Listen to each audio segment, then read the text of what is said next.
నమస్తే, జై భీమ్. నేను మీ వెంకట మాట్లాడుతున్నా. సూర్యాపేట జిల్లా బాలెంల గ్రామ సమీపంలో ఉన్న వజ్రా రైస్ ఇండస్ట్రీలో ఎఫ్సిఐ అధికారులు భారీగా తనిఖీలు చేపట్టారంట. దాంట్లో భాగంగానే 69 కోట్ల రూపాయలు స్కామ్ జరిగినట్లు ఒక ప్రకటన చేశారు. దానికి ప్రధాన సూత్రధారి ఎవరు అనంటే టీఆర్పీ పార్టీ నాయకులు, కార్యదర్శి అయినటువంటి ఒట్టె జానయ్య యాదవ్ ప్రధాన నిందితుడిగా వాళ్ళు గుర్తించారు. మరి ఎందుకు గడిచిన ఇన్ని సంవత్సరాలు, దరిదాపు 2.5-3 సంవత్సరాల నుంచి ఈ కుంభకోణం జరిగినట్లుగా గవర్నమెంట్ ఎందుకు గుర్తించలేకపోయింది?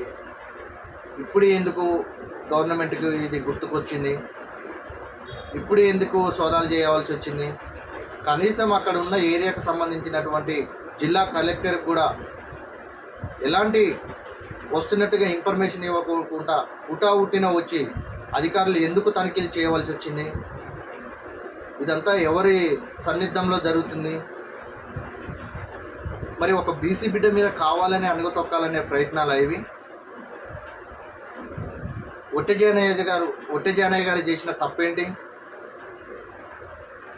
రాజ్యాంగం కల్పించిన హక్కు కదా. ఆయనకి ఇష్టం వచ్చిన పార్టీలో ఆయన ఎక్కడైనా ఏ పార్టీలైనా పోటీ చేయొచ్చు, ఆయన ఏ పార్టీనైనా పెట్టుకోవచ్చు. అంటే మీ ప్రతాపం అంతా ఒక బీసీ, ఎస్సీ, ఎస్టీల మీదనే మీరు చూపిస్తారు. ఎస్సీ, ఎస్టీ, బీసీలని ఇంకెంతగానో అనగదొక్కుతారో చూద్దాం.